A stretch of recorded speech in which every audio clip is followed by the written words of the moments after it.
Hello बच्चों, आप सभी का रामबाण क्लासेज बाई मनोज सर पर हार्दिक स्वागत है। आज हम लोग काव्य सौंदर्य के तत्व, उसमें जो आपके रस होता है, छंद, अलंकार, उसमें से आज हम लोग रस के बारे में पढ़ेंगे।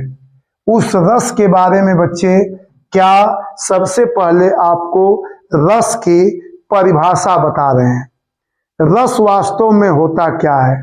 जैसे आप सुनते हैं, एक शब्दों में अगर ऐसे केवल रस शब्द है तो रस के बारे में ये कहा जाता है कि जो कविता, कहानी, उपन्यास को पढ़ने से या सुनने से या नाटक को देखने से जो प्रसन्नता, मन में जो मनोवृत्ति उत्पन्न होती है, उसी को रस कहते हैं।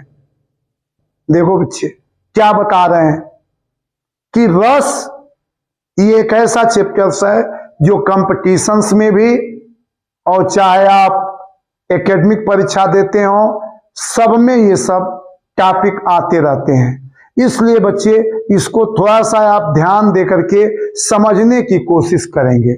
हमने क्या कहा है आपसे कि रस कविता, कहानी को पढ़ने से या कोई नाटक है उसको देख रहे हैं तो आपके मन में एक प्रसन्नता उत्पन्न होती है। कोई जरूरी नहीं है, अगर आप कोई वैसा दृश्य देख रहे हैं तो आपके मन में ऐसा भी भाव उत्पन्न होंगे जो आपको दुखित भी करते हैं। ऐसा नहीं है कि सब आपको प्रसन्नता ही देंगे। इसलिए कहा गया कि जो रस होते हैं वो काव्य की आत्मा होते हैं, सोल होते हैं। जैसे ये कहा जाता कि इस दुनिया में जितने लोग हैं सबके अंदर ईश्वर का अंश है, जिसको हम लोग आत्मा कहते हैं। उसी तरह से जब रसों की बात आती है, किसी काव्य को लिखा गया, जैसे मान लीजिए एक रामायण की रचना हुई, रामचरितमानस की रचना हुई, तो उसमें रसों का वर्णन है। रस कैसे बदल देते हैं उसको आप ऐसे समझ सकते हैं, जैसे व्यक्ति जब उन बातों की व्याख्या करता है तो व्यक्ति के अंदर ऐसे भाव आते हैं कि उसकी आंखों में कभी कभी पानी भी आ जाता है। आंखों में पानी एक दुख से भी आता है बच्चे, और एक काफी अगर आप प्रसन्नचित हो जाएं तभी भी आता है। ये रस वैसे होते हैं। तो इन रसों के कुछ मुख्य प्रकार भी हैं। जो आपसे ज्यादा पूछा जाता उसका अस्थाई भाव पूछा जाता है। अस्थाई भाव का मतलब ये होता है कि जो वह क्रियाकलाप हो रहा है उसमें पूरे समय तक वह विद्यमान रहता है, उसको अस्थाई भाव कहा जाता है। जैसे मान लीजिए आपसे जो पूछा जाता है उसमें क्या पूछा जाता है कि श्रृंगार रस है, तो श्रृंगार रस का अस्थाई भाव क्या होगा? तो रति होगा। श्रृंगार रस का अस्थाई भाव रति होगा। रति का मतलब क्या है समझिए। रति का मतलब ये कहा जाता है कि स्त्री और पुरुष के बीच जो एक संबंध है, जो एक प्रेम उत्पन्न होता है, वही रति कहलाता। ऐसे भी कहा जाता है कि कामदेव की पत्नी का भी नाम रति है, लेकिन वह दूसरे अर्थों में है। यहां जो आपको समझना है वो ये समझना है कि श्रृंगार रस का अस्थाई भाव रति होता है। अगर हास्य रस की बात कही जाए तो हास्य रस जिससे हंसी आती हो उसमें अस्थाई भाव हास होता है। ये उत्पन्न कैसे होगा? आपने देखा होगा बच्चे, ऐसे जब महाभारत का युद्ध हुआ तो कृष्ण भगवान ने अर्जुन को गीता का उपदेश दिए। आज जब गीता का उपदेश दिए तो उन्होंने कहा, हे अर्जुन, मन को बस में करने की कोशिश करो। उन्होंने पूछा, अर्जुन जी ने पूछा, हे मधुसूदन, ये कैसे मन को बस में किया जाए? मन में तो तमाम विकृति आती हैं। जैसे मान लीजिए आप किसी की वेशभूषा को देखे तो आपके मन में अगर कुछ दूसरे तरह से लगा तो आपको हंसी आ जाती है। अगर वह व्यक्ति बोल रहा है, कोई ऐसी बात बोल दे जिससे आपके मन में ऐसी मनोवृत्ति उत्पन्न हो जाएगी कि आपको हंसी आ जाएगी। तो वेशभूषा, वचन, ये जितने होते हैं, वाणी से व्यक्ति के अंदर जो मनोवृत्ति उत्पन्न होती है उसी को हास कहते हैं। अब देखिए, ये हास्य रस का अस्थाई भाव होता है। आगे आया करुण रस। करुण रस का शोक होता है। शोक का मतलब होता है दुख। मान लीजिए आप किसी से प्रेम, किसी को मानते हैं और वह नष्ट हो जाए तो व्यक्ति को दुख की उत्पत्ति होती है, उसके मन में दुख होता है। इसी से उसके मन में जो रस उत्पन्न हुआ वह आपका करुण रस उत्पन्न हुआ। इससे एक अलग ही रस बना। आगे देखिए बच्चे, रौद्र रस, क्रोध। मान लीजिए आपका कोई काम कोई बिगाड़ दे, और उस काम जब आपका बिगड़ जाएगा तो अमूमन आपके मन में उसके प्रति एक क्रोध उत्पन्न होता है। वह उस रस को कहा जाता है रौद्र रस होता है बच्चे। आगे आए वीर रस।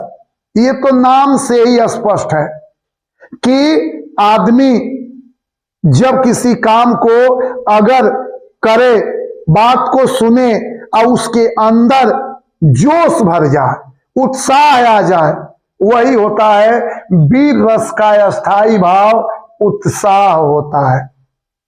अब देखो भयानक रस। अगर मान लीजिए आदमी के मन में किसी चीज को देख करके डर उत्पन्न हो जाए, जैसे वो सोचे कि हम ये काम नहीं कर सकते, ये बड़ा कठिन काम है, तो वह हो जाता है बच्चे आपका भयानक रस या भय हो गया। आपने कोई ऐसा दृश्य देख लिया जिससे आपके अंदर डर की उत्पत्ति हो जाए, भय हो जाए, तो उसको कहा जाता है भयानक रस। आगे आगे विभत्स, जिसका अस्थाई भाव जुगुप्सा होता है।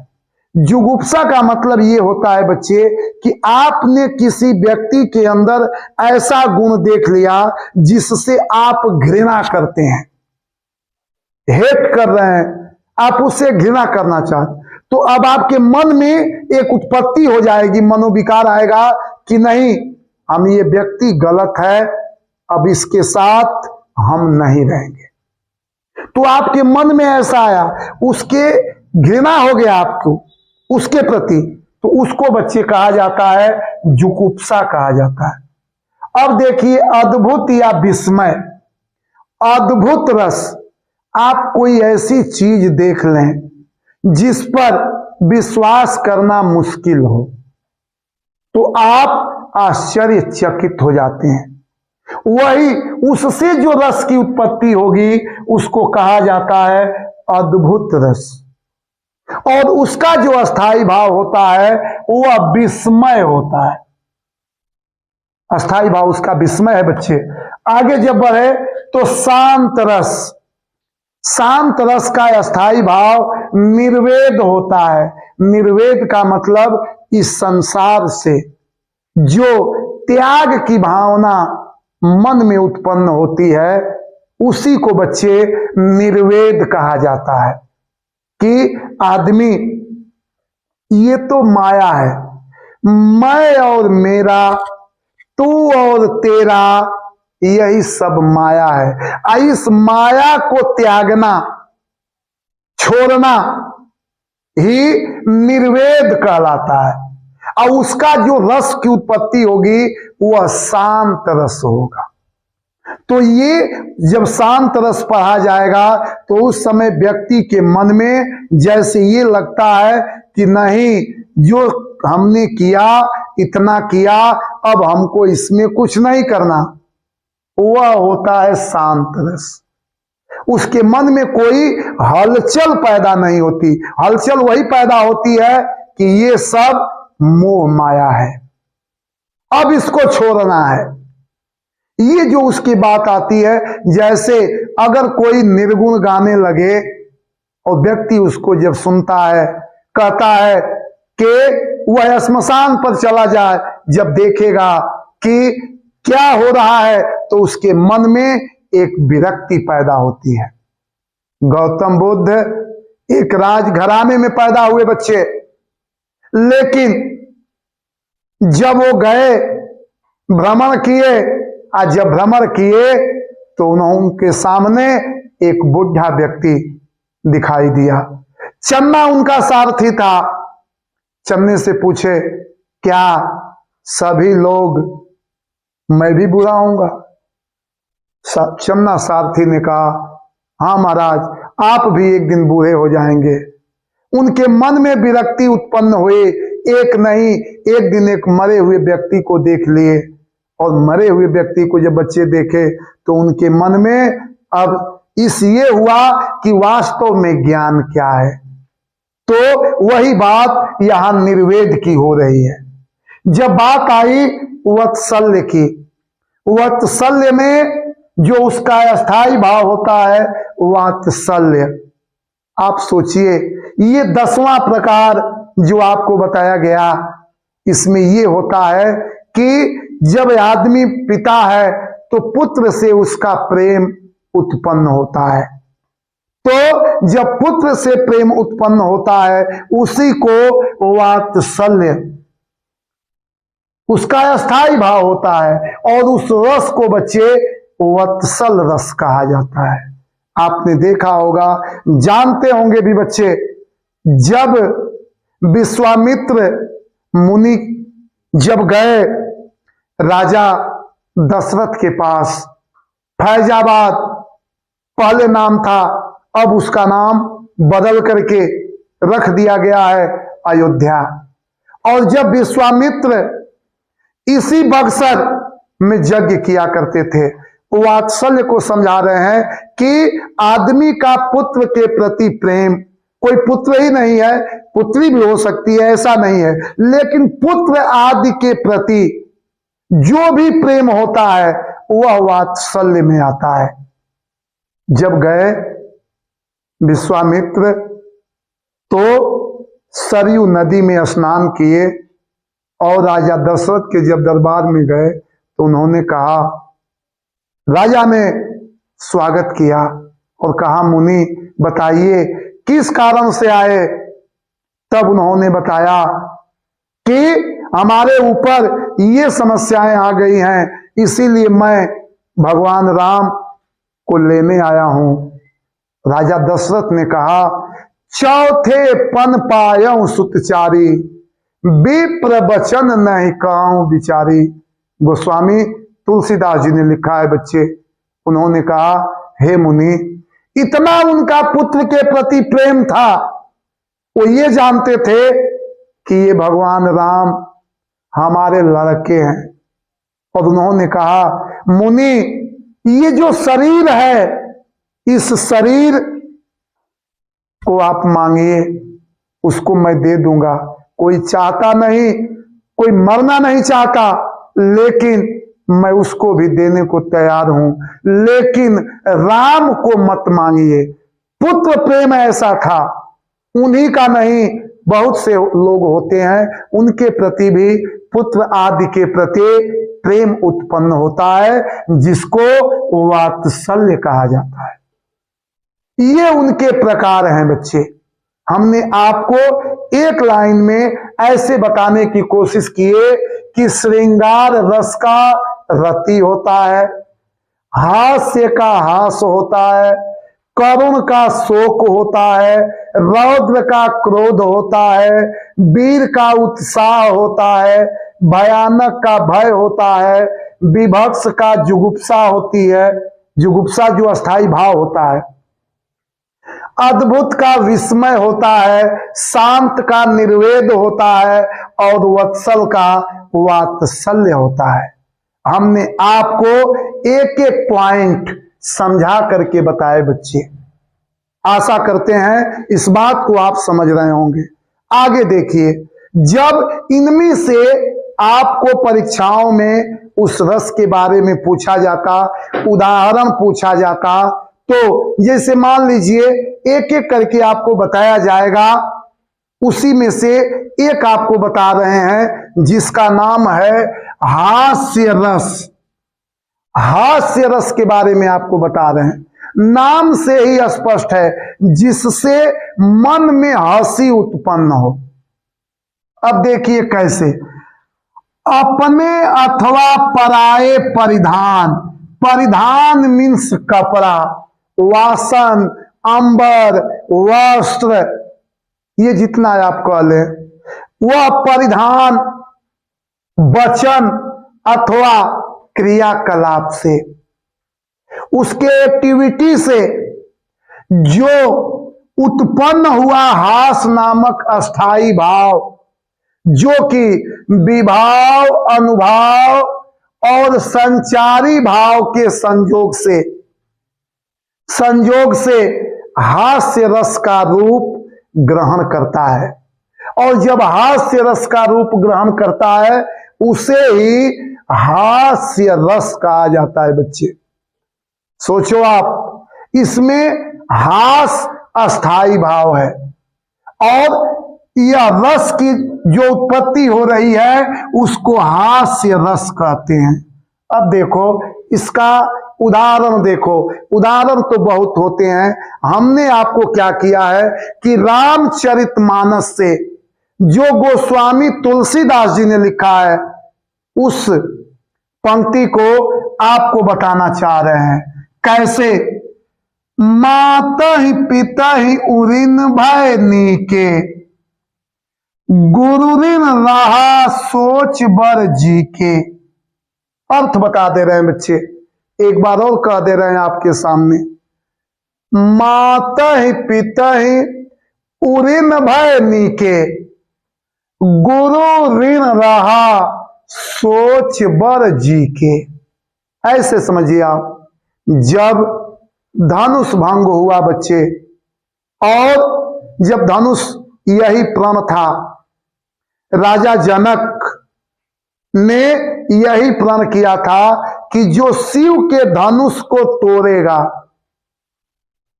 उसी के साथ मैं अपनी पुत्री सीता की शादी करूंगा।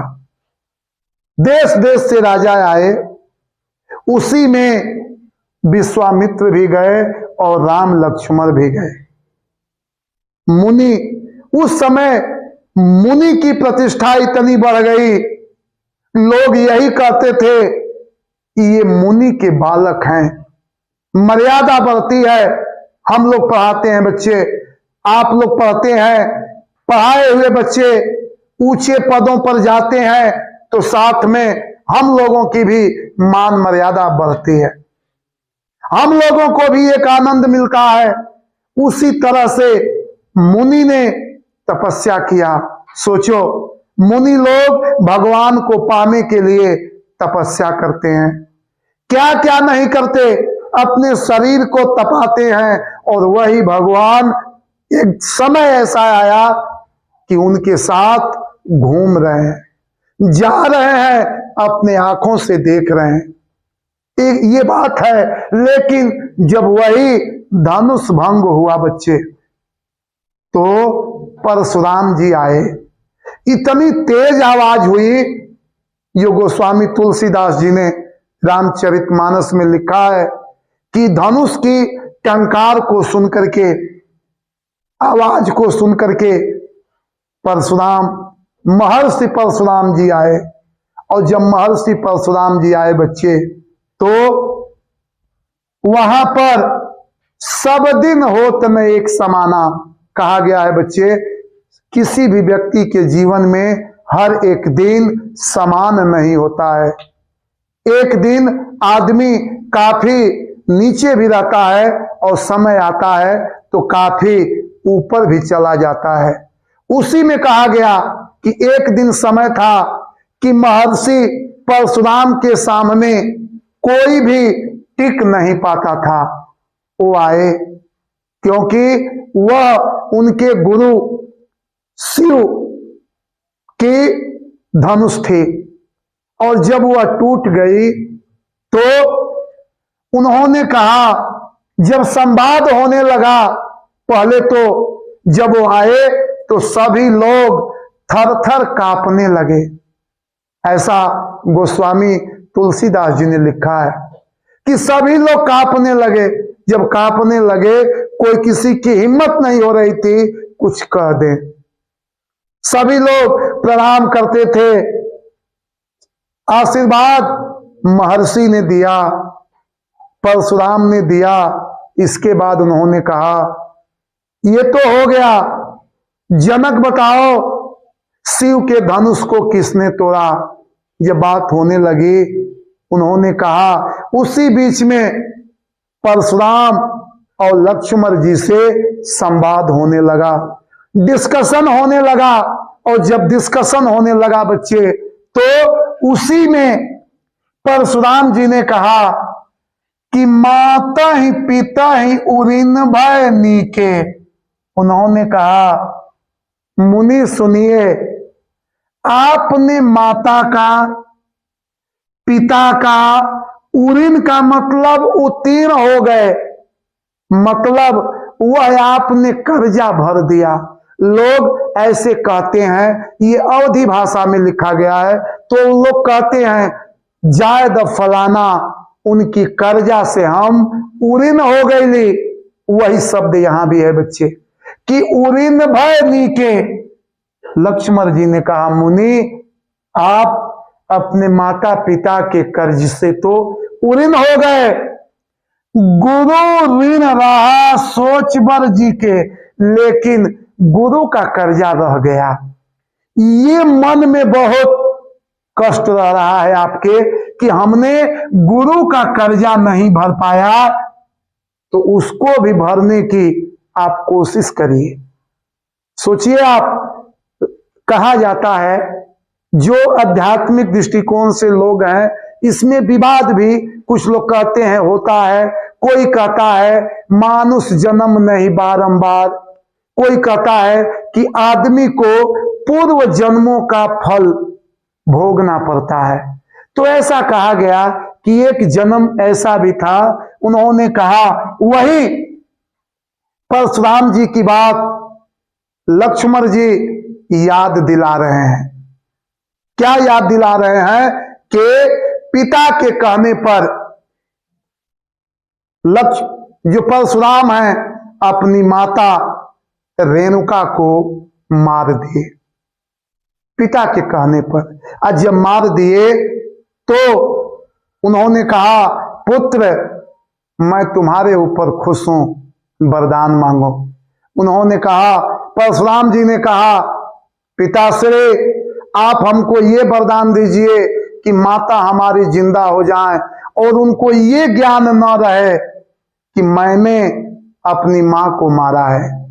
पिता ने कहा, एवमस्तु यही होगा, और उनकी मां जीवित हो गई।